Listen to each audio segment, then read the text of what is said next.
Bismillahirrahmanirrahim. Assalamualaikum warahmatullahi wabarakatuh. Waalaikumsalam warahmatullahi wabarakatuh. Bismillahirrahmanirrahim. Wassalatu wassalamu ala Rasulillah wa ala alihi wa sahbihi wa man tabi'ahum ila yaumil qiyamah. Asyhadu an la ilaha illallah wahdahu la syarika lah wa asyhadu anna Muhammadan abduhu wa rasuluhu alladzi la nabiyya ba'dah. Allahumma salli wa sallim wa barik ala sayyidina Muhammad sallallahu alaihi wasallam wa ala alihi wa ashabihi wa man tabi'ahum ila yaumil qiyamah. Ibu-ibu dalam bangsa yang alhamdulillah. Para pasarapan sedaya. Alhamdulillah bisa sehat sedaya ibu ya. Sebelumnya kita doakan dulu saudara-saudara kita barangkali ada yang sakit, mudah-mudahan oleh Allah segera disehatkan. Amin. Mudah-mudahan di antara kita atau saudara-saudara kita yang sedang punya masalah, mudah-mudahan oleh Allah diberikan solusi untuk menyelesaikan masalah tersebut. Amin. Mudah-mudahan juga melihat wajahnya penuh dengan derita. Yang punya hutang, saya punya hutang dia ya. Mudah-mudahan oleh Allah segera diselesaikan hutang-hutangnya. Lamun amin amin. Sekali kita ibu. Amin ya Allah. Mudah-mudahan selesai semua permasalahannya. Amin. Bismillah, alhamdulillah. Segala puji syukur kita kepada Allah yang telah menciptakan kita sebagai manusia. Bersyukur tidak pun jadi manusia. Cobi komi jatuh satu. Dengan hayam, dengan hayam. Dengan kita rawas manggut. Dikuncit, dikulung, dibakar. Bersyukur sama Allah kita sudah dijadikan manusia. Manusia kan naon bu?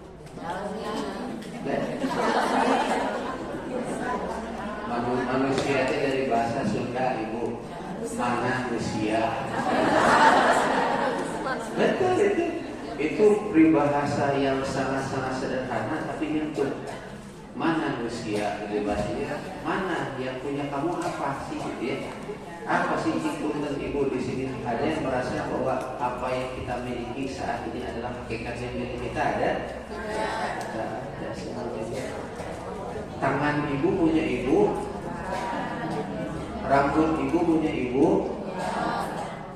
atau misalnya roh ibu punya ibu, roh ibu. Padahal roh ada di dalam tubuh kita. Cikungan ibu roh itu ada di mana? Di sini. Di sini. Sakitnya di sini itu. Ya. Roh itu ada di mana bu? Roh itu ada di ujung rambut kita sampai di kaki. Di ujung rambut sampai ke mata kaki. Itu seluruhnya ada roh. Buktinya apa? Buktinya ibu-ibu pernah ada yang melihat orang yang meninggal dunia? Nah itu terlihat ya. Biasanya yang bergerak duluan itu adalah kaki. Ditarik dari ujung kaki kita biasanya memeras. Setelah lewat maka jelus. Terus naik ke atas sampai ke kepala, ke ubun-ubun, dan mata kita saat itu melihat roh itu bergerak. Artinya seseorang itu sepertinya tidak punya apa-apa, tidak punya dasarnya. Apa yang punya kita miliki. Makanya ketika ditanya siapa kita, Allah. Dijawab oleh Al-Quran, Summa khalaqnal nutfata 'alaqatan fa khalaqnal 'alaqata mudghah fa khalaqnal mudghata 'idhaman fa kasawna al-'idhama lahma. Siapa kita? Kata Al-Quran, manusia itu diciptakan dari nutfah. Nutfah kamu? Nutfah itu embrio. Kalau bahasa kedokteran mah perpaduan antara sel telur dengan sperma digabung jadi satu, jadi nutfah. Summa khalaqna nutfatan 'alaqah. Dari nutfah dia akan berubah menjadi 'alaqah. 'Alaqah kan bu? Alaqah itu asal katanya dari apa namanya itu sok nempel karena kulit manusia lintah alaqah itu. Makanya alaqah itu sebuah jaringan dari sel darah yang suka nempelnya kemana? Ke dinding. Tsumma khalaqna nutfatan 'alaqah, dari 'alaqah tsumma khalaqna 'alaqata mudghah, dari yang namanya nempel darah, segumpal darah nempel kepada rahim, dia akan berubah menjadi mudghah. Mudghah itu dia akan berubah menjadi daging. Dari nutfah, kemudian 'alaqah, kemudian mudghah. Dari mudghah dan fakasawnal mudghata idhaman lahma, dari mudghah dia berubah menjadi tumbuh daging-daging dan berbentuk seperti badan kita. Mulai ada tulang kepala, tulang tangan, tulang kaki, semua berbentuk. Setelah jadi tulang, fakasawnal idhaman lahma, kemudian oleh Allah seluruh tubuh kita dibungkus dengan kulit. Dan prosesnya begitu tuh. Singkutan ibu-ibu nuju ayah di rahim orang tua, di rahim ibu, ayah kemut tuh. Sudah kemut pesan batagor itu. Nah, semuanya tidak ada yang ingat sama sekali. Artinya asal muasal kita itu tidak ada. Kemudian masuk ke dalam rahim ibu kita, baru oleh Allah diadakan. Itu pun belum dikasih ingatan. Yang dikasih oleh Allah ada 3. 1 mata, 2 telinga, 3 hati. Cuma 3 yang dikasih sama Allah. Memori otak belum. Sehingga keluar dari rahim ibu, kemudian barulah kita menjadi manusia dan baru dikasih memori dan ingat apa yang kita lakukan. Nah, itulah manusia. Kalau ditanya manusia itu apa? Manusia itu asalnya tidak ada, dia menjadi ada, kemudian tidak ada, dan akan menjadi ada kembali. Artinya kalau sudah dari tidak ada menjadi ada, kemudian ditiadakan, kemudian ada kembali, akan ada pertanggungjawaban yang Allah akan siapkan bagi orang-orang yang melakukan baik amal buruk ataupun amal baik. Ya, Bu, kenapa pada serius begini?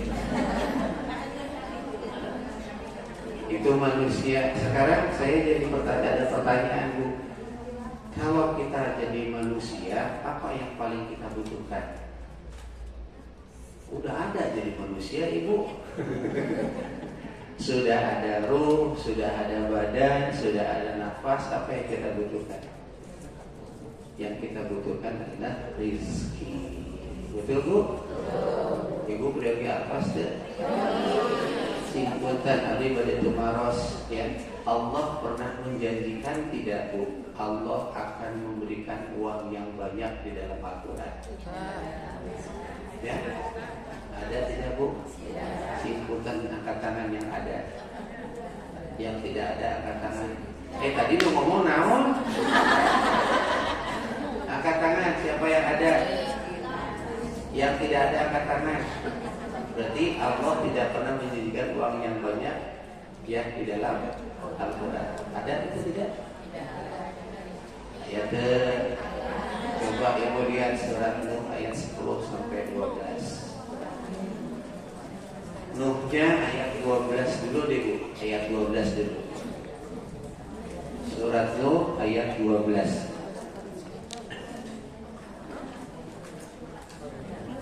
Ada yang bisa, yang boleh membacakan terjemahannya, silakan. Siapa yang bersedia langsung bacakan saja.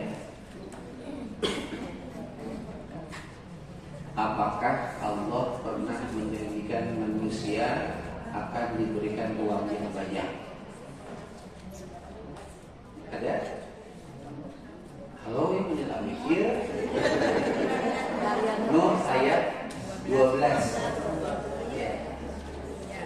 Wa yumdidukum bi amwalin wa banin. Mangga atasnya. Dan Allah akan tambah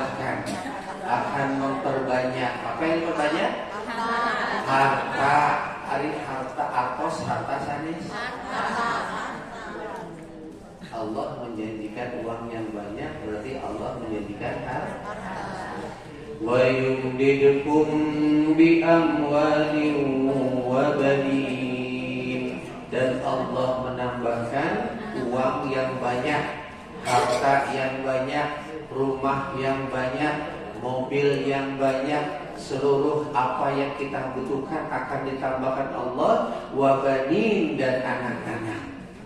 Wa yaj'al lakum jannatin wa yaj'al lakum anhara, dan Allah jadikan kebun-kebun dan sungai-sungai untuk orang-orang yang titik. Nah, pertanyaannya, kira-kira kalau Allah janjikan, ibu percanten tidak? Contoh gini ibu ya, saya pengen tarik surat Al-Baqarah 261. Kalau tidak salah Al-Baqarah 261. Mohon dikoreksi kalau salah. Ayat 261. Ada bu? Apa bacaan ayatnya? Nah, stop sampai sana. Masalul ladzina yunfiquna amwalahum fi sabilillahi kamathali habbah. Bu, ayat ini memberitahukan kepada kita Allah menjanjikan satu perkara yang sepertinya mustahil. Ibu pamit sedekah 1 juta, oleh Allah akan diganti 700 kali lipat. Berarti kalau 1 juta berapa kali lipat bu? Kalau 700 kali lipatnya juga terus berapa kali? 700 juta. Ibu persentase? Wah, kebayang. Pertanyaan saya bukan untuk dibayangkan. Percaya atau tidak? Kalau Allah menyatakan bahwa orang yang berinfak itu akan diganti 700 kali lipat. Kalau ibu bersedekah 1 juta, maka oleh Allah diganti 700 juta. Pertanyaannya, percaya atau tidak? Satu, itu harus diyakini. Yang kedua, bagaimana caranya? Gitu kan? Nah, sebenarnya terlalu panjang, tapi saya tidak akan membahas itu. Kita kembalikan lagi. Kalau Allah akan menjanjikan sesuatu, wa yumdidukum bi amwalin, dan Allah akan tambahkan harta kekayaan itu, wa banin, dan anak-anak. Artinya Allah menjanjikan satu hal, satu perkara yang mungkin kadang-kadang tidak terlampaui oleh otak kita. Nah, inilah yang disebut dengan bighairi hisab. Allah memberikan rezeki tanpa hisab, tanpa terduga-duga, tanpa bisa masuk di akal oleh manusia. Ibu-ibu punten, saya ingin bertanya, apa bedanya dunia dengan surga? Ada yang pernah masuk surga? Barangkali sudah merasakan, bisa membedakan bagaimana bedanya surga dengan dunia. Apa bu bedanya? Kalau surga, kalau dunia, enggak. Bu, yang pertama, surga itu di sana penduduknya tidak punya dosa. Kalau dunia,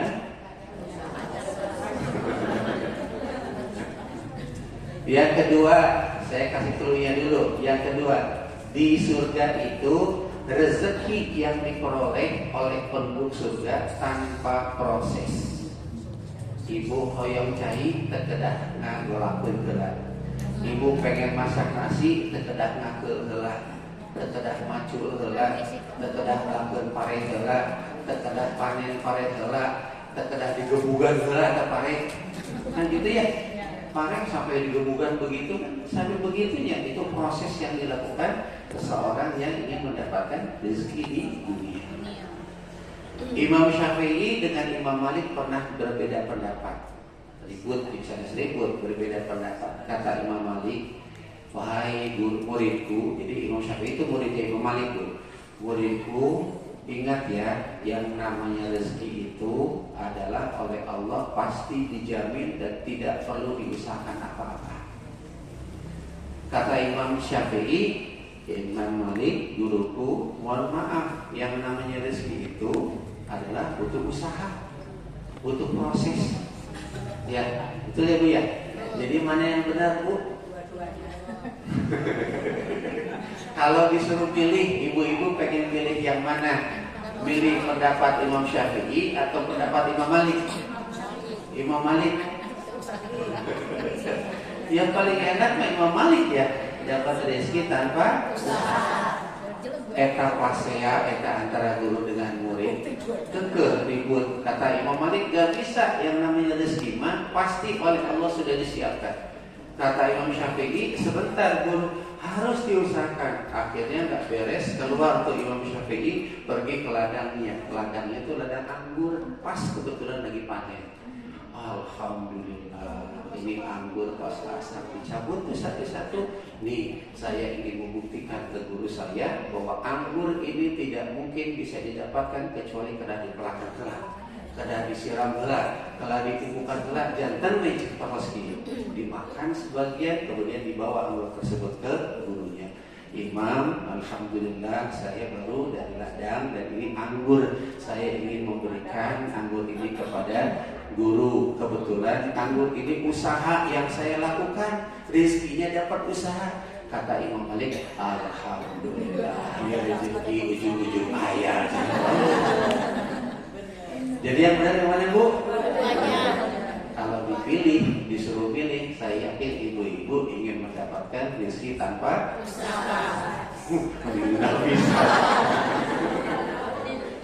Bu, punten ya.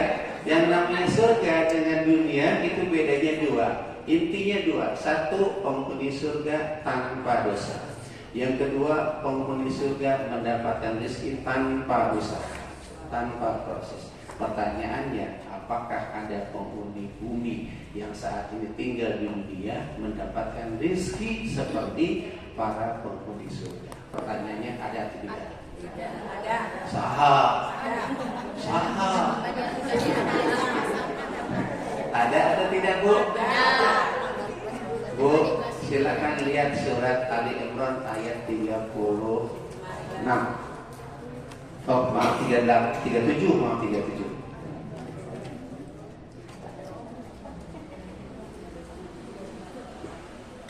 Ali Imran ayat 37. Bu, saya akan bacakan dulu. Ibu-ibu tolong perhatikan, ini penting karena penting harus punya keyakinan. Di ayat 36-nya Allah Subhanahu wa taala berfirman, "Innallaha istofa Adama wa Nuhan wa ala Ibrahim wa ala Imran 'alal 'alamin."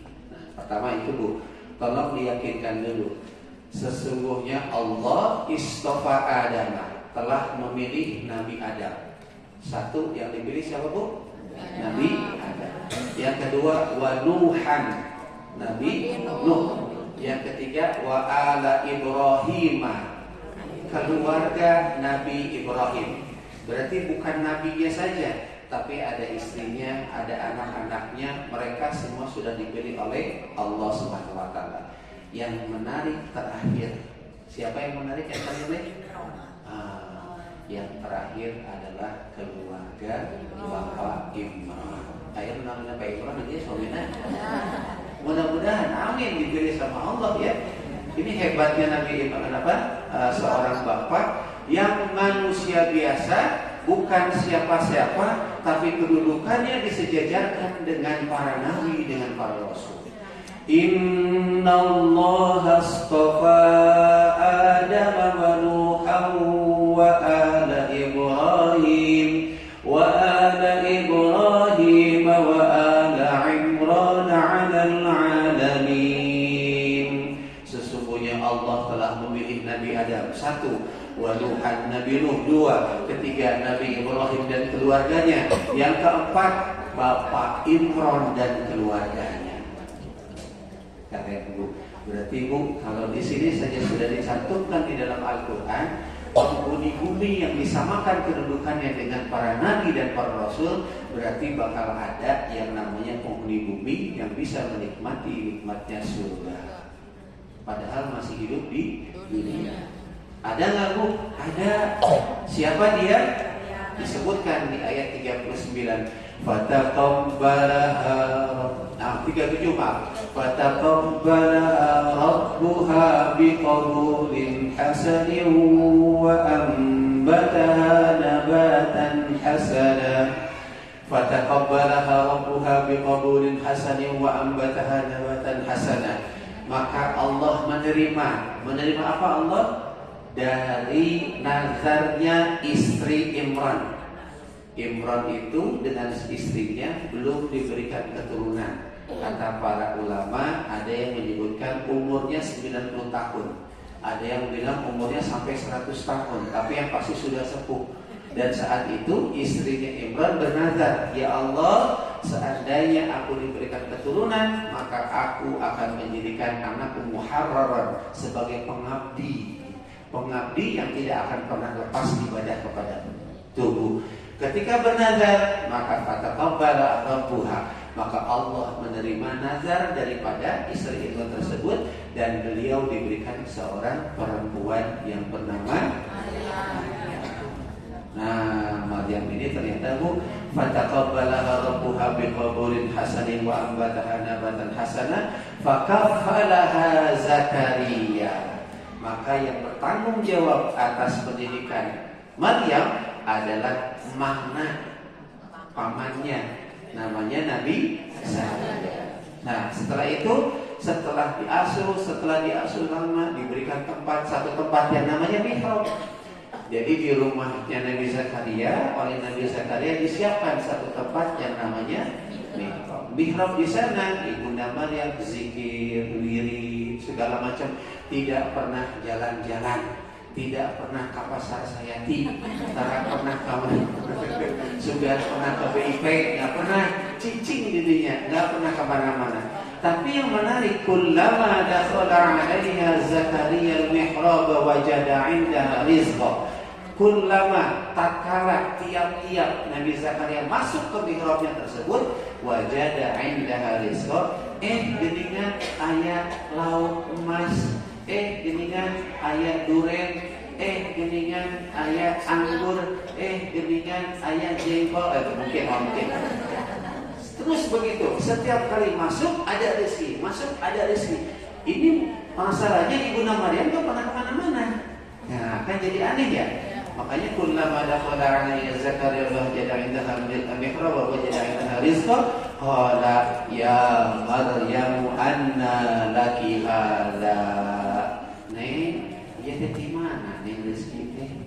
Nah, mama tara nyanak-nyanak naon ka dieu teh? Mun masuk ke mihrab anjeun oge tara nyanak naon, sudah nyanak naon, pesen ke Gojek mah. GoFood gitu ya. Ada. Sudah Bunda Maryam teh dulu aplikasi GoFood gitu. Enggak ada. Semua diam, tiba-tiba datang. Rumusan pertama tadi, penghuni surga mendapatkan rezeki tanpa proses, tanpa usaha. Datang ujug-ujug tiba. Satu gitu.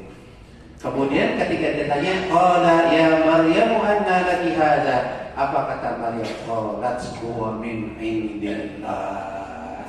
Kata Ibunda Maryam, dia datang di Gusti Allah. Saya tidak pernah minta. Karena kenapa? Huwa min indillah, innallaha yarzuqu man yasha'u bighairi hisab. Ibunda Maryam tidak pernah meminta, tapi Allah yang langsung memberi. Keren nggak Bu? Kira-kira ada yang pengen begitu? Usaha enggak?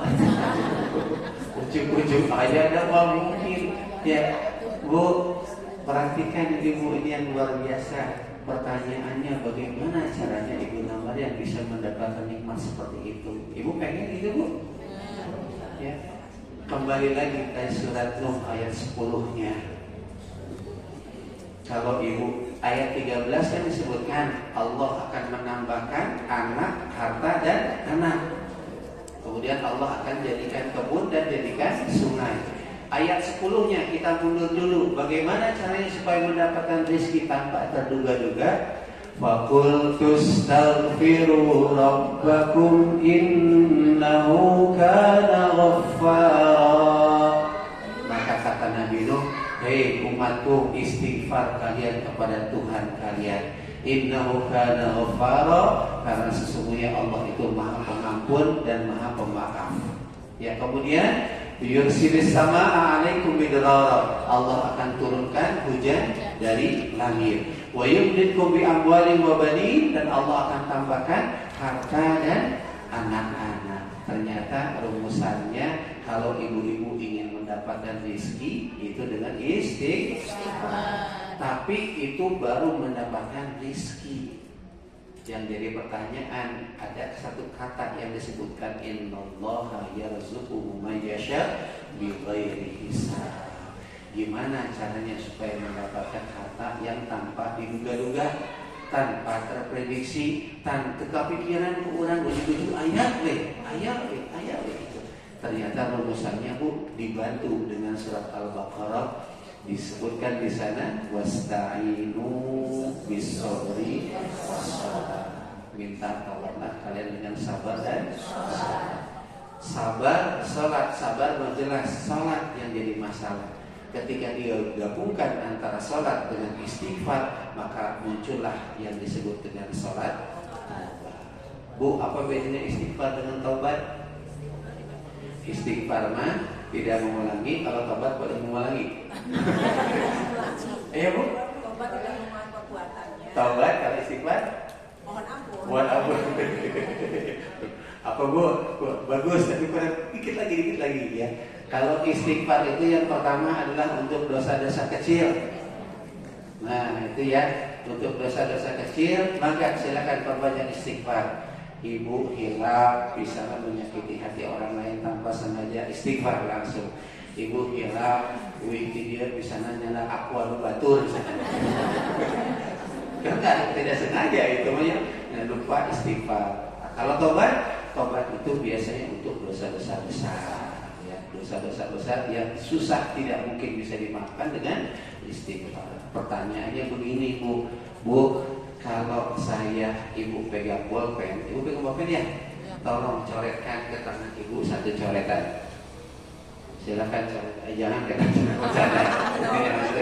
Bu, ini tangan ibu. Kalau ibu coretkan di sini pasti akan ada garis, ya baik hitam ataupun biru. Ketika ada garis, kemudian sama ibu dihapus. Masih ada coretannya? Hilang. Coret lagi sama ibu. Kemudian dihapus lagi. Masih ada coretannya?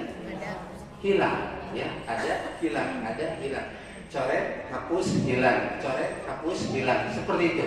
Orang yang melakukan sholat taubat persis seperti seseorang yang sedang menghapus apa yang ada pada tulisan di tangannya.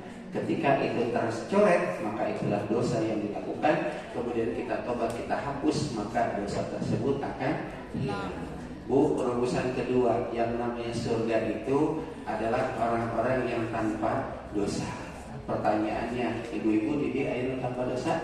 Angkat tangan, mau minta doanya langsung. Ternyata tidak ada. Kira-kira bisa nggak manusia kita yang tinggal di dunia tanpa dosa? Atasnya kan tadi rumusnya tadi. Kita punya dosa, coret. Kemudian kita taubat, hapus, hilang nggak dosanya? Coret lagi, kita taubat lagi, hapus, hilang nggak dosanya? Bisa ternyata. Betul nggak Bu? Ini rumusan nih.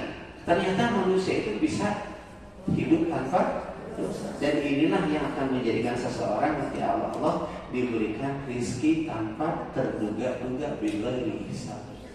Bu, gimana caranya Bu? Nah sekarang penting caranya. Bu, ibu pernah dosa kepada bapak? Pernah? Sanes bapak, suami bukan, orang tua. Pernah dosa kepada ibu? Pernah? Pernah dosa kepada anak? Pernah? Pernah dosa kepada suami? Pernah? Pernah dosa ke tetangga? Pernah? Pernah dosa ke sapali ibu? Pernah? Belum, itu mah semua pernah dilakukan, betul Bu? Ibu pernah punya dosa mata? Pernah? Dosa mulut? Pernah? Pernah? Oh, belum ditanya.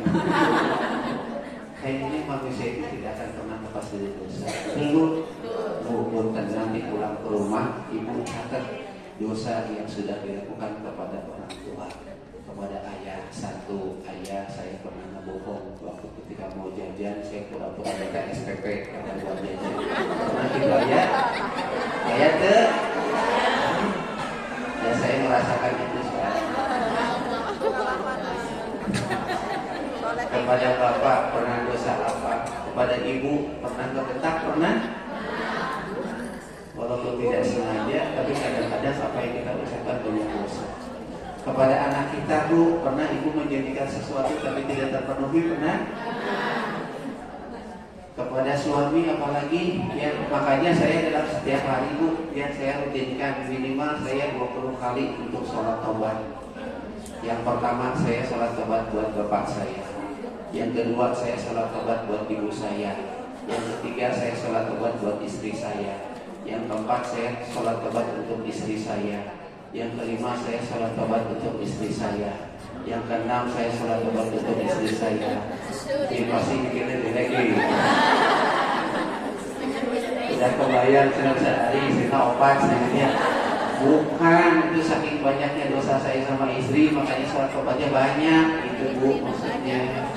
Ya, nggak ada yang tahu bu. Coba bu dari sekarang ibu nanti pulang ke rumah. Ya pulang ke rumah sholat taubat untuk bapak saya. Ya Allah, dulu saya pernah membohongi. Allahu Akbar.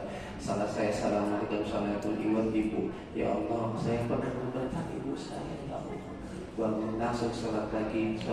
Selesai sholat, kemudian ingat anak saya. Ya Allah, saya dulu pernah membohong anak saya. Ya Allah, sholat taubat lagi. Kemudian ingat suami. Ya Allah, banyak banget ya Allah. Pernah masihan kopi pakai uyah. Ya Allah. Kayak gitu. Ingat dosa suami, pernah ngebohongin, pernah ngebentak, pernah melawat, pernah masya Allah. Saya juga sama, pernah ngebohongkan, segala macam pernah dilakukan. Salat taubat minta maaf sama suami. Udah gitu nanti ibu ingat mata kita pernah dosa nggak bu? Pernah. Salat taubat langsung. Telinga kita pernah dosa? Pernah. Salat langsung. Bu punten, bahkan dalam amalan ibadah, ibu salat kira-kira ada dosa nggak yang dilakukan? Allahu Akbar. Gusti dompet kita di mana? Ayah itu artinya apa bu? Di situ perhatikan dalam ibadah pun terkadang kita melakukan. Punten di sini siapa yang bisa khusyuk 100% 2 rakaat dari subuh katangan? Saya kasih 100 juta lah. Tapi kredit nggak ada bu, semuanya tidak ada. Ketika itu makanya bu, ini yang luar biasanya, sholat taubat itu bisa disatukan dengan sholat sunnah biasa. Ibu sholat duha 4 rakaat, ibu sholat duha 1 rakaat. Alhamdulillah, boleh bisa 8 bu ke nama ya. Sholat duha 8 rakaat, gabungkan 2 rakaat dengan sholat taubat. Usolli sunnah, kalau pakai usolli silakan, nggak juga masalah. Usolli sunnatan duha wa usolli sunnatan taubati rakaatain lillahi ta'ala, sambil ingat ya Allah, sholat taubat ini saya serahkan kepadamu untuk dosa-dosa saya kepada ayah saya. Nanti 2 rakaat lagi untuk ibu saya. Nanti 2 rakaat lagi untuk anak saya. 2 rakaat lagi dengan seluruh badan saya. Seluruh begitunya. Nanti tahajud gabungkan lagi silakan. Berapa rakaat tahajud bu? 2 aja. 11 harus lumayan. 11 gabungkan dengan sholat. Ibu qabliyah sebelum sholat zuhur nanti 2 rakaat gabungkan dengan sholat taubat. Nanti asar qabliyahnya gabungkan dengan sholat asar. Zuhur ba'diyahnya gabungkan dengan sholat taubat. Tuh sering bu. Ya.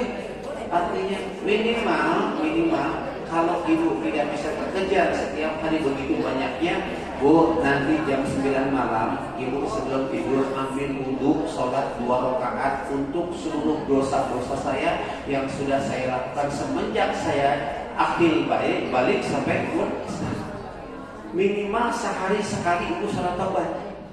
Untuk apa? Untuk dihapus dosa-dosanya. Biar ingat rumusannya. Antara sholat wajib dengan sholat wajib dihapuskan seluruh dosa-dosanya. Antara umroh dengan umroh akan dihapuskan seluruh dosa-dosanya. Antara haji dengan haji akan dihapuskan seluruh dosa. Artinya apa Bu? Bisa jadi setiap hari kita melakukan sholat taubat, Allah akan hapuskan dosa-dosa kita setiap hari. Saya amin laksanakeun. Ayo Pak amin.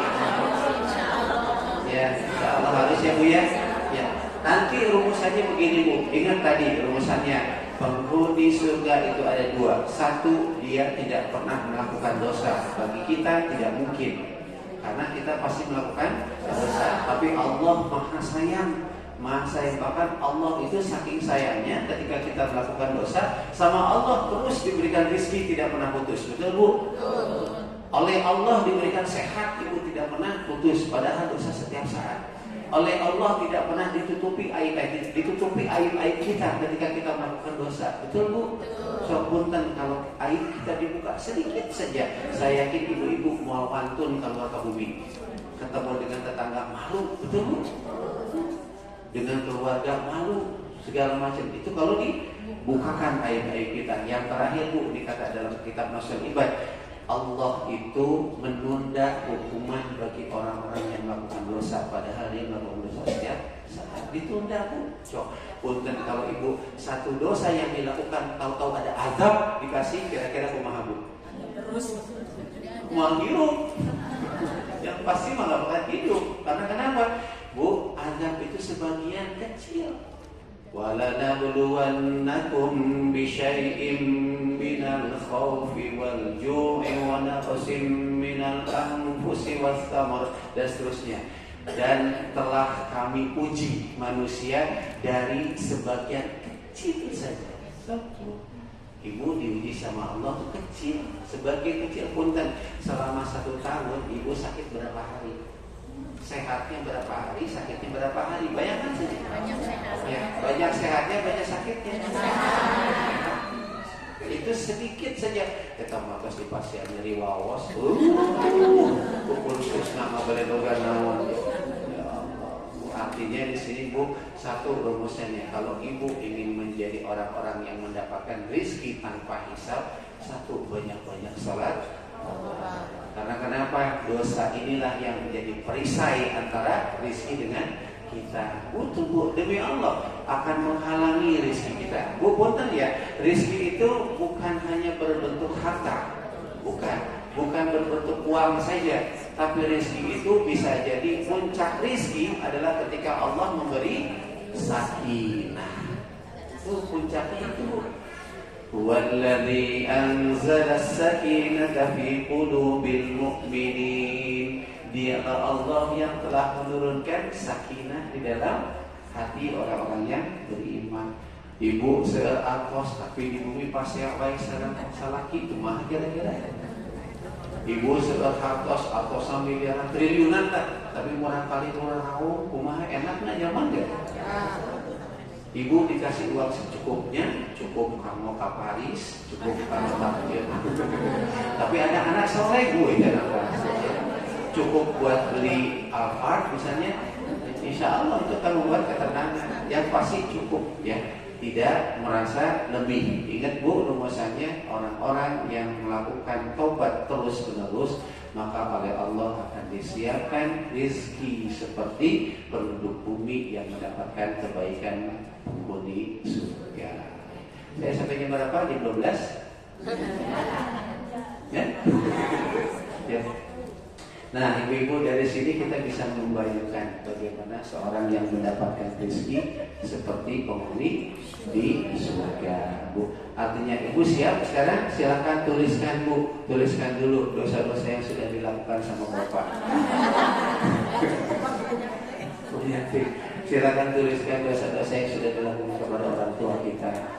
Masya Allah Ibu ya, kalau kita rasakan setiap saat kita melakukan dosa, kemudian kita imbangi dengan yang namanya sholat taubat. Bu, nanti prosesnya Bu, untuk sholat taubat prosesnya, ibu-ibu nanti biasa seperti biasa membacakan surat apa Bu? Al-Fatihah terlebih dahulu. Setelah takbir, kemudian iftitah, kemudian Al-Fatihah. Setelah Al-Fatihah membaca surat pendek ya, biasanya pendek kan ya? Ya, ibu mau baca Al-Baqarah? Saya jelasnya. Biasanya suratnya kulhu, krikul, kata favorit pisan itu. Nanti prakteknya ibu-ibu silakan membaca surat apa saja. Ya, tidak misalnya Ustaz, saya mana tidak hafal kulhu mah, yang hafal Ali Imran belum. Ya. Kulhu tak hafal Ali Imran apa? Ya, silakan mau bisa kulhu silakan, anak silakan, hafal silakan. Nanti prosesnya tolong jangan dibaca satu kali. Ya, tok pelit-pelit ya, tobat pelit ya. Perbanyak, bisa 3 kali, bisa 5 kali, bisa 10 kali silakan ya. Nanti setelah itu Bu, setelah membaca surat, Ibu lanjutkan dengan istighfar untuk diri sendiri. Istighfarnya bagaimana? Kalau bisa hafal yang pendek, astagfirullahaladzim, astagfirullah, terus sambil berdiri tapi ya, belum duduk. Berapa banyak terserah. Kalau itu misalnya lebih hafal sedikit, baca doa Nabi Yunus. La ilaha illa anta subhanaka inni kuntu minadh dhalimin. Hafal misalnya saya mah hafal, misalnya hafalnya doa Nabi Adam. Rabbana walamna anfusana wa illam taghfir lana wa tarhamna lanakunanna minal khasirin. Gak hafal Ustaz, hafalnya mah saya ikut istighfar. Allahumma anta rabbi la ilaha illa anta khalaqtani dan seterusnya ya, panjang ya. Silakan berapa kali jumlahnya bebas. Bu punten di ayat tadi di surat Ali Imran itu lanjutannya ketika Nabi Zakaria kondisinya itu menginginkan anak. Sebenarnya Nabi Zakaria juga sama kasusnya seperti Imran. Belum diberikan keturunan, masih belum mempunyai anak saat itu. Dan ketika melihat ternyata mihrabnya ibunda Maryam tersebut penuh dengan rizki yang didatangkan dari surga, makanya hunalika da'a Zakaria rabbah. Di sanalah di tempat mihrab itulah Nabi Zakaria ikut-ikutan sholat di mihrabnya ibunda Maryam, karena tahu bahwa tempat itu adalah tempat yang diberkahi oleh Allah, diberikan rezeki oleh Allah. Makanya dari sini para pendapat ulama menyatakan disunnahkan untuk mempunyai satu tempat di dalam rumah digelar karpetnya ulang diangkat-angkat dan terkena mihrab di bumi. Ya, di situ.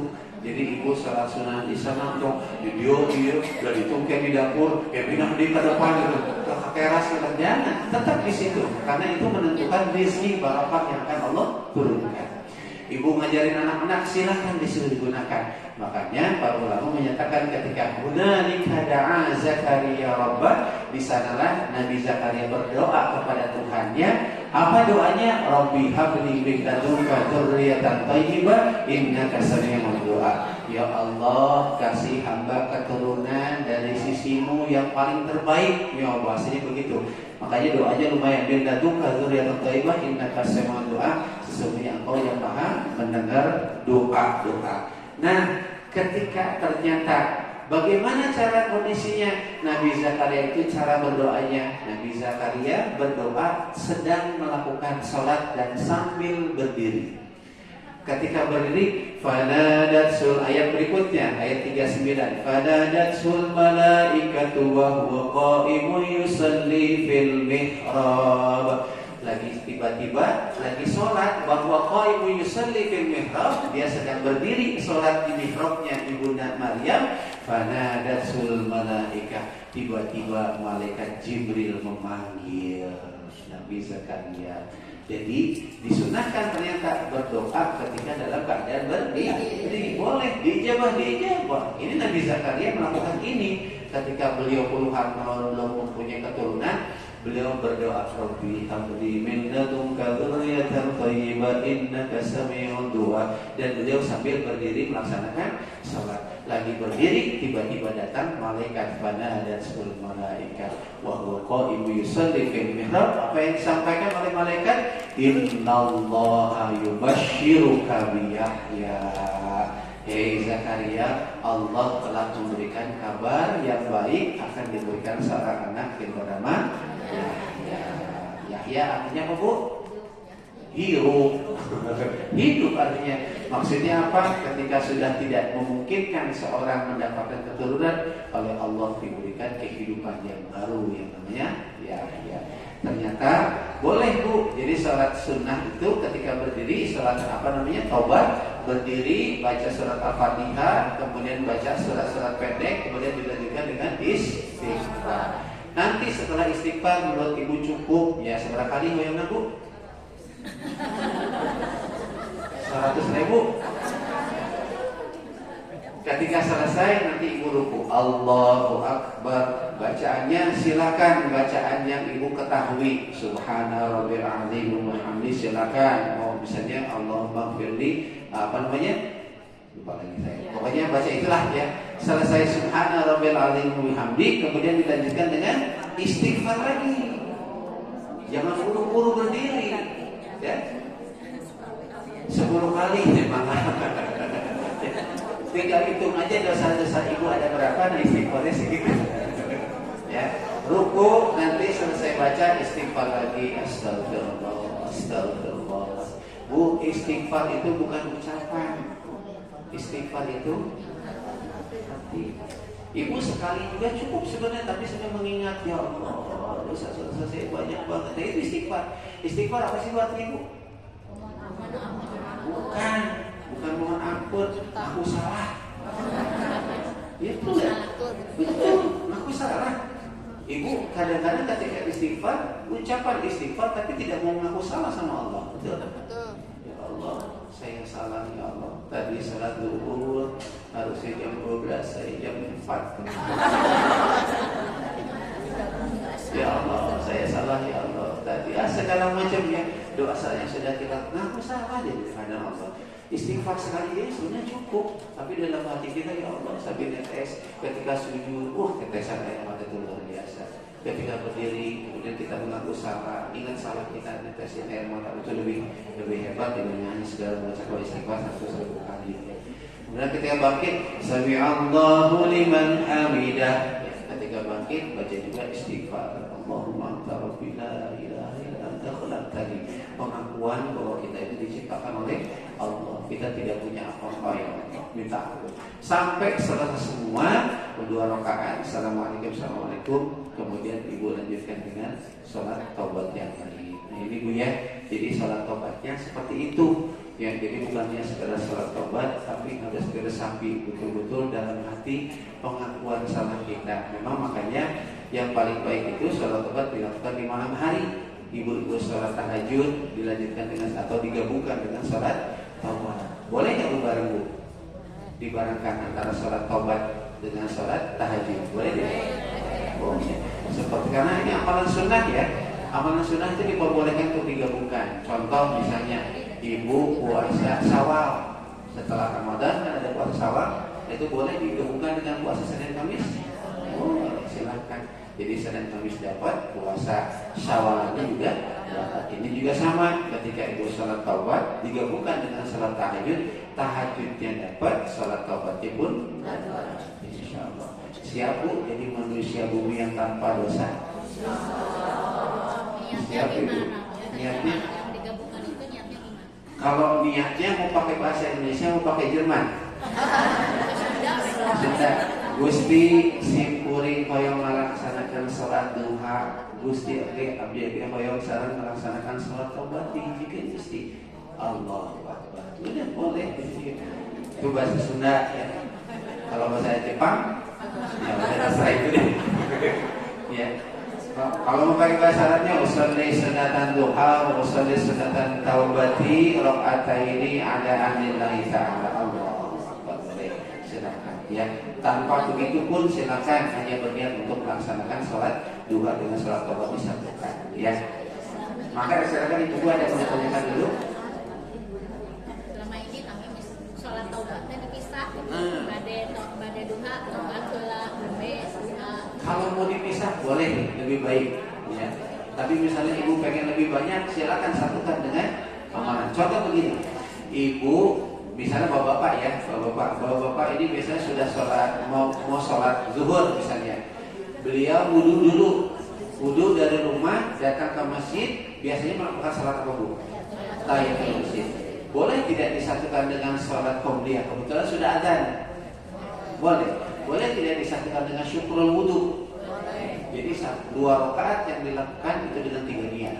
1 tahiyatul masjid, 2 qobliyah, 3 syukrul wudu. Boleh itu silakan dilakukan. Ya. Niatnya bagaimana? Ya Allah, saya ingin salat tahiyatul masjid, saya ingin salat syukrul wudu, saya ingin salat qobliyah. Allahu Akbar. Boleh silakan. Ya. Bangga ada lagi yang ditanyakan? Tapi jangan nanya dosa saya berapa ya. Mudah-mudahan ini harus jadi motivasi ya Bu ya. Karena apa? Bu, punten. Ketika seseorang sudah tidak mampu melakukan apa-apa, Allah perintahkan apa Bu? Wasta'inu bis-sabri was-salah. Minta tolonglah kalian dengan sabar dan sabar. Kalau kita dalam keadaan kena musibah disuruh sabar, wajar. Karena suka tidak suka Allah pasti akan kasih. Betul nggak Bu? Ibu pulang dari sini, alhamdulillah ya, jangan ibu lah. Ada seseorang yang pulang dari sini ternyata hilang dompetnya, isinya makanya ayat 5 triliun. Kira-kira gimana Bu? Bisa nggak kita nolak itu? Nggak bisa. Karena kenapa? Allah dalam hadis Bukhari itu Allah sedang menetapkan seseorang itu nasibnya itu 50.000 tahun sebelum bumi dan langit ini diciptakan. Hari ini ibu berkumpul oleh Allah sudah ditetapkan. Hari ini ibu dijadikan oleh Allah sudah ditetapkan. Karena sudah ditetapkan, nggak mungkin. Tinggal sabar, itu yang dia. Nah sekarang pertanyaannya, kenapa ketika kita musibah disuruh salat? Lalu, ibu kena musibah disuruh salat, pernah yang kita deh? Itu biasanya paling innalillahi wa inna ilaihi raji'un. Nggak pernah ketika musibah langsung salat, jarang ya. Tapi oleh Allah suruh apa? Sabar itu ketika kita mengucapkan innalillahi wa inna ilaihi raji'un. Baru satu Bu yang ibu lakukan, tapi ibu lupa dengan satu perkara yang lain apa? Wasta'inu bis-sabri. Jarang itu biasanya. Yang ada juga innalillahi wa inna ilaihi. Beri salah yang ucapkan nanti. Jadi nggak Bu? Ibu ada yang fokus bacaan apa Bu? Innalillahi wa inna ilaihi raji'un. Harusnya innya ditahan 2 ketukan dari inna lillahi wa inna ilaihi raji'un. Karena maknanya akan berbeda. Pertanyaannya tadi saya kembalikan, kenapa kita disuruh sholat ketika ternyata yang kena musibah? Apa Bu? Karena di sholat itu ada sujud Bu. Ada sujud yang menandakan bahwa manusia itu tidak bisa apa-apa. Betul Bu? Suruh sujud, kepala kita yang begitu dimuliakan sama dengan kaki kita sejajar. Ibu kalau ke Masjidil Haram, ke Mekah ketika sujud, kadang-kadang kepala kita tertendang oleh orang lain. Betul? Itu sampai segala macam, sampai sakit. Tapi kenapa? Maksudnya apa? Allah menginginkan kita menjadi siapa diri kita. Bahwa kita bukan siapa-siapa dan kita tidak bisa memberikan solusi apa-apa. Betul? Enggak ada. Punten, tidak ada masalah yang bisa diselesaikan. Demi Allah saya katakan, semua selesai gara-gara Allah. Bukan karena kita. Masalah kecil saja di rumah tangga, demi Allah saya katakan tidak pernah kita bisa selesaikan kecuali tanpa bantuan Allah. Tidak mungkin. Silakan cari, ya nggak usah jauh-jauh, ibu cari wawas ya. Kumaha caranya. Dan mungkin doa yang diambil kan. Semuanya selesai karena Allah. Ketika kita sabar, kita ikhtiar, kita tawakal, baru tuh bisa selesai masalahnya. Dan yang paling penting ini ada satu apa namanya? Salah satu kenapa kita harus menyadari diri kita supaya apa? Supaya kita menjadi orang-orang yang tenang. Ya, ada ulama yang menyatakan begini Bu, saya tidak hafal. Barang siapa yang tidak kenal rahasia, segala sesuatu datang dan kembali kepada Allah, maka ia tidak bisa tawakal. Barang siapa yang tidak bisa bertawakal, maka dia tidak akan bisa sabar. Barang siapa yang tidak bisa sabar, maka dia akan sulit menjadi orang yang bersyukur. Barang siapa yang tidak bersyukur, maka dia akan sulit menjadi orang yang ridho. Barang siapa yang tidak mempunyai ridho, maka dia akan sulit mempunyai husnuzon kepada Allah. Itu Bu lanjutannya. Jadi orang-orang yang ternyata tidak menyadari dirinya siapa, tidak mau mengakui dirinya siapa, dia tidak mungkin mempunyai husnuzon kepada Allah. Ketika dikasih musibah yang ada ambak-ambakan, mesti kurang beli, terus saja begitu, tidak berhusnuzon. Ternyata ada sesuatu perkara yang Allah sembunyikan. Ibu, kadang-kadang kita melakukan sesuatu ini kadang-kadang berlebihan sehingga kita melampaui batasan daripada kemampuan kita. Jadi dengan hal ini ibu akan menjadi seseorang yang sering menyesal. Jangan sampai, Bu. Ada satu kisah, Bu, seorang anak ini orang tuanya, bapaknya itu pengusaha besar. Terus ibunya juga sama kerja, sibuk dua-duanya. Dan satu ketika bapaknya itu pulang ke rumah sambil membawa mobil yang baru. Mobil baru, wah mahal ya. Istrinya juga bareng dengan bapaknya. Sampai ke rumah, dia punya seorang anak. Anaknya umur 5 tahunan lah, lebih umur 5 tahunan. Dan kebiasaan anak itu sering menggambar. Dia sering menulis, sering menggambar di tembok, di mana gitu. Nah, ketika sampai kedua orang tua tersebut, bapak dan ibunya turun ke dalam rumah, anak itu keluar, dia bawa pensil, kemudian digambar di mobilnya. Ketika digambar, kemudian dia usah, hapus. Kayaknya lebih bagus dia kalau pakai paku supaya lebih kelihatan, nanti sama ayah saya kelihatan. Digambarlah itu mobil baru yang begitu mahal, kemudian oleh anaknya digambar pakai paku. Udah selesai menggambar, dia masuk ke rumah. Ayah, bunda, sini sebentar, aku sudah menggambar rumah dan segalanya. Di mana kamu menggambar? Di mobil ayah. Ayahnya keluar dengan ibunya keluar. Ketika melihat gambar tersebut di mobil, yang ada apa, Bu? Marah, sehingga anaknya diomelin sampai tangannya dipukul dengan kayu yang ada. Istrinya teriak-teriak, sudah, jangan ayah, dipukul lagi. Akhirnya sampai ayahnya selesai, anaknya tergolek lemah, langsung dibawa ke dalam rumah. Beberapa hari kemudian anaknya demam, panas, kemudian akhirnya dibawa ke dokter.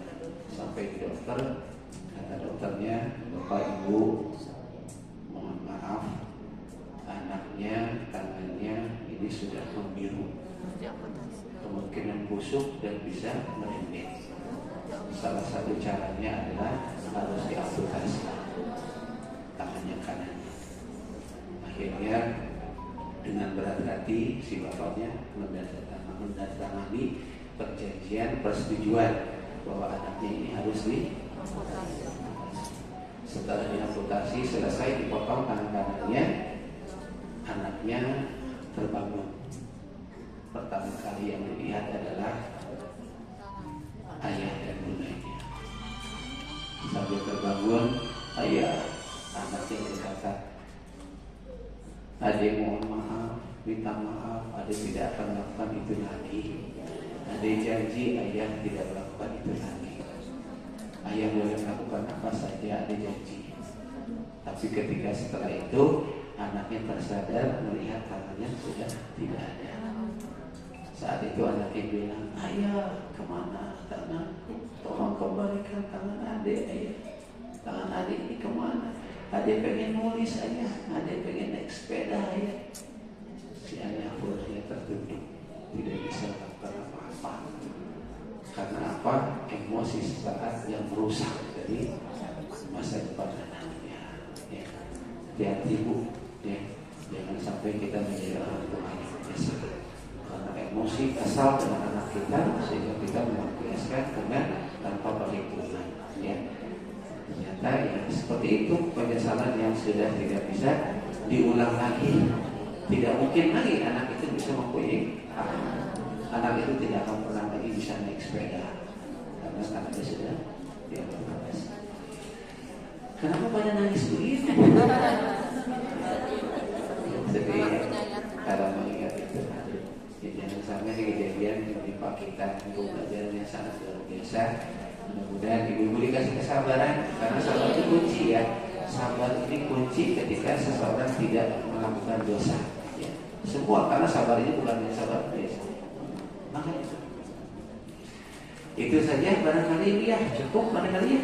Mudah-mudahan bisa mendapat manfaat. Satu manfaatnya kita dijadikan orang yang selalu bebas dari dosa. Caranya bagaimana salat taubat. Kedua, kita diberikan kesabaran. Sabar ini tanpa batas bu ya. Bohong kalau misalnya saya itu pas habis kesabaran saya. Ya, nggak ada, sabar itu nggak ada batas. Ibu-ibu termohon barangkali mudah-mudahan bisa bermanfaat. Ada yang mau ditanyakan lagi? Tidak ada, cukup. Oh, enggak, silakan.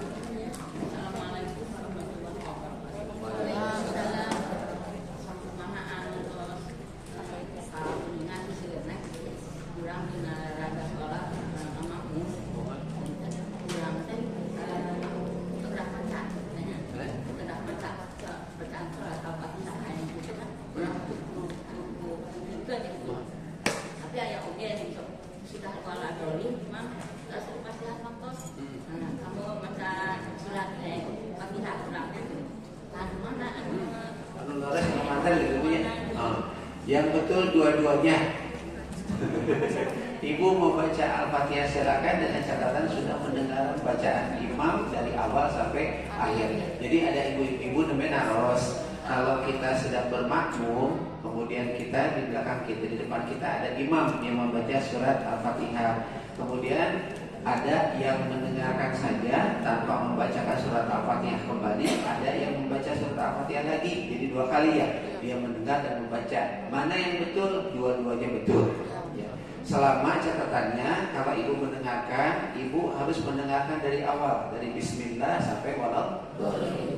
Tapi kalau membacakan silakan. Yang betul yang mana? Dua-duanya betul. Hadisnya bagaimana? Pertama, hadisnya ada yang mengatakan bahwa harus membaca Al-Fatihah dulu. Hadis Nabi, la sholata liman lam yaqra illa bi Fatihatil Kitab. Tidak sah sholatnya seseorang kecuali dia membaca Al-Fatihah. Terus kalau misalnya yang mendengarkan saja, yang mana saja? Hadisnya la sholata liman lam yaqra illa bi Fatihatil Kitab. Dengan dalil yang sama, ternyata maknanya dua berbeda. Bedanya di mana? Di la-nya. Ada la yang menganggap la itu la naksiyah, artinya tidak sempurna. Ada yang menyatakan la itu adalah la nafi, mentiadakan. Jadi kalau tidak sempurna la naksi, jadi la itu maknanya tiga bu. Pertama adalah la nahi, larangan. Satu la nafi itu mentiadakan. Contoh la ilaha illallah, tidak ada Tuhan selain Allah. Mentiadakan, sama sekali tidak akan ada Tuhan kecuali Allah. Ada juga la naksi itu tidak sempurna. Tidak sempurna. Makanya para imam mendefinisikan la itu jadi dua. Ada menjadi la naksi, tidak sempurna. Ada yang la nafi, mentiadakan. Kalau tidak sempurna maknanya tidak sempurna seseorang melaksanakan sholat kecuali dia membaca Al-Fatihah. Kalau tidak sempurna, kalau bismillah saja boleh nggak? Boleh, karena bagian dari Al-Fatihah. Bismillahirrahmanirrahim. Alhamdulillahirabbil alamin. Allahu akbar. Boleh nggak? Boleh. Atau misalnya diam saja cukup mendengarkan, boleh nggak? Boleh. Itulah naksi, karena mengambil pendapat bahwa la-nya itu adalah la naksi. Tapi kalau la nafi, mentiadakan, nah ini konsekuensinya ibu-ibu harus membaca surat Al-Fatihah sampai dari Bismillah sampai walad dhalin. Misal begini, ghairil maghdubi alaihim, Allahu akbar, belum sempurna. Tidak semuanya, berarti dianggap tidak sah. Ada orang-orang yang walaupun dia ternyata dalam keadaan berdiri, tapi Al-Fatihah tidak sempurna, dia menambahkan satu rakaat. Ada yang begitu ya. Jadi macam-macam, itu fikih ya Bu ya. Jadi mana yang betul? Dua-duanya betul. Yang tidak betul, yang tidak baca Al-Fatihah, yang tidak sholat. Ya. Mana? Tidur kita saja.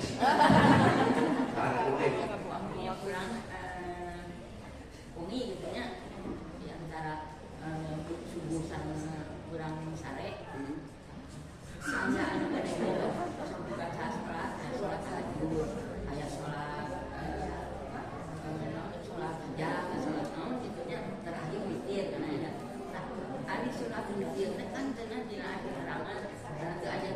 setelah sholat witir. Tapi orang yang sholat Taubat. sudah taubat, nanti sholat naon lah gitunya, sholat sunat-sunat misalnya kita mana Jangan keterangan bahwa tidak ada sholat tahajud dugi kada witir, dan kita mau kawitir berarti tadi Mangga. Jadi ibu ada keterangan yang menyebutkan bahwa tidak ada sholat setelah sholat witir itu keutamaan. Jadi bukan bermakna mutlak haram, bukan. Jadi misalnya pas sholat witir udah sholat 2 rakaat haram jadi dosa gara-gara sholat witir, ya. Keutamaannya kalau ibu mau melaksanakan sholat malam tutup dengan witir. Itu bahasanya begitu. Tapi kalau misalnya ibu kan pengen nambahin sholat lagi silakan, nggak masalah. Karena ada yang pernah melakukan itu. Siapa yang melakukan itu? Abu Bakar As-Siddiq. Abu Bakar itu melaksanakan sholat tahajudnya di awal waktu setelah sholat isya. Sholat isya, sholat witir selesai. Umar kembali. Nanti aja sudah tidur, baru sholat tahajud, sholat witir. Ditanyakan kenapa seperti itu? Kalau kata Abu Bakar, saya khawatir tidak bisa bangun. Tapi saya tidak merasa kalau bangun gimana ya sholat lagi, ya nggak masalah. Jadi bukan mutlak haram, ya itu hanya keutamaan saja. Jadi